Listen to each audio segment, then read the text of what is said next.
Every now and again I see on my social media, someone comments saying I chipped in for the first time today, which is amazing. But it surprises me not more people chip in.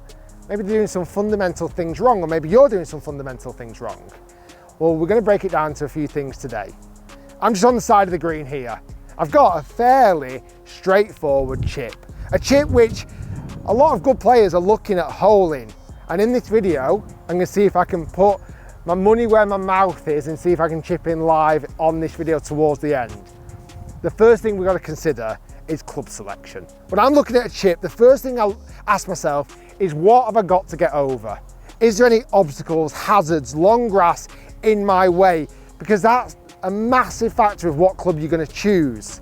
I see too many golfers go straight for loft. So they'll pull out the sand wedge or the 60-degree wedge on a shot that does not require loft. Look at the situation, and a lot of time when you're chipping just around the green, you don't actually have to get over much. The best thing you can be doing is getting the ball rolling as quick as possible. So get rid of the lofted clubs and go for a much safer option. As a guide, an 8-iron is perfect. It's got enough loft to bump it over the grass just in front of you, getting it on the green and rolling as soon as you can. The bump and run shot is such a safe shot. It doesn't require too much complicated movements as well. Once you've established your club and you know you've not got a lot to get over, the next thing we're going to talk about is technique. Now, because it's not a power shot this, we don't have to hit this a long way. I'm probably only 20 yards away from that flag. So when looking at taking power off a golf shot, if I was to hit a full shot, I'd have my stance really wide, I'd be stood up tall, I'd be holding the top of the grip. We don't need any of that.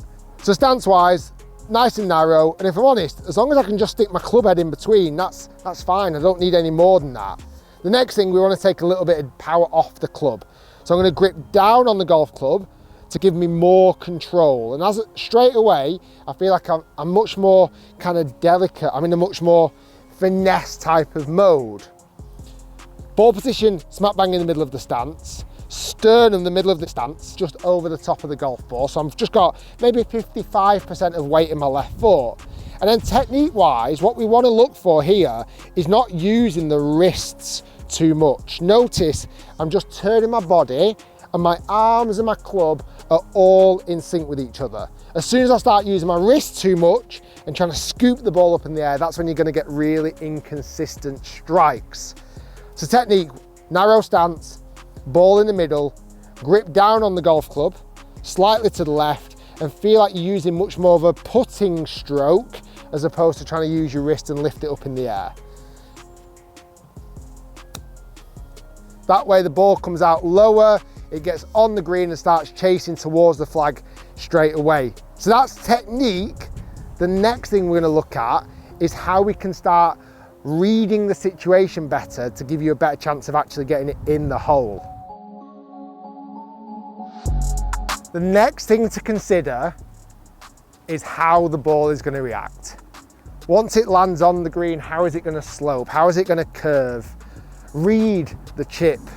It's funny because I reckon a lot of golfers, if they were stood here with a putter in the hand, they would probably read the putt. As soon as you get back here with a wedge or an 8-iron or whatever in your hand, suddenly you don't read the chip. Read the situation, look for the break. On this situation, it's a right to left breaking chip, it's uphill, the green's a little bit wet at the moment, so it's going to be a fraction more receptive. So I want to land the ball in this spot. If you've got the time, come and have a walk up to where you want the ball to land and have a quick look. For me, I want the ball to be landing on the green and rolling as soon as I can get it rolling. So I know I need to give this a little bit more respect, land it to the right of the flag, up the hill, and let it roll down.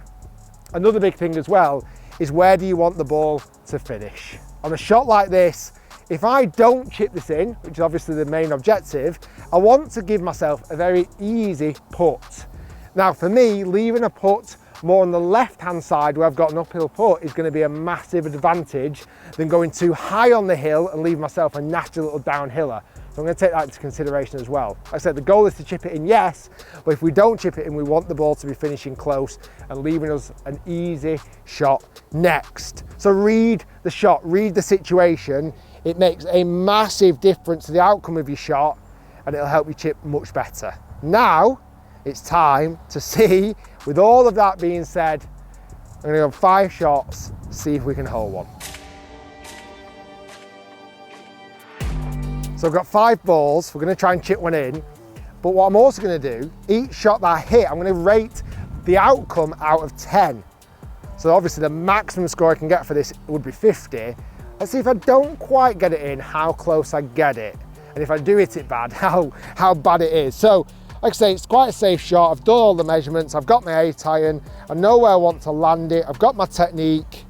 Let's see how I get on with 5 shots.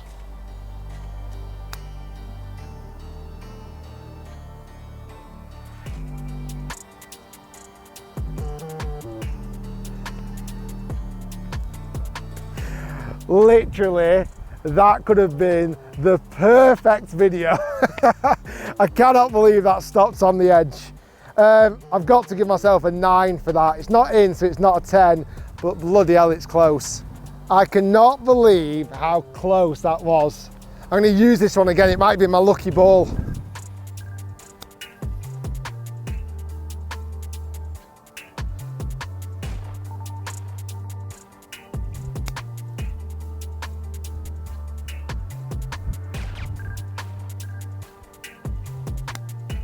Uh-oh. Okay, last shot wasn't great there. I probably only give myself a 5 out of 10 for that. It kind of went off a little bit hot in my hands. So far I've gone 9 for the first one, 8, 7, 5. It sounds going to go in a little bit worse. Let's see if we can finish on a really strong one. But notice a few things. I'm getting them all fairly close. I'm giving them all a bit of a chance. And hopefully you guys have picked up some information to help you chip in more often.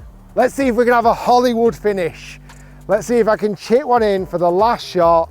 I know where I've got to aim it, little 8 iron.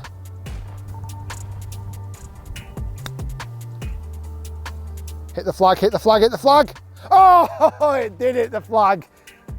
It's finished all right, that was close. Guys, thanks for watching. Stay tuned, lots more to come. If you like the video, hit like, subscribe, and we'll see you next time.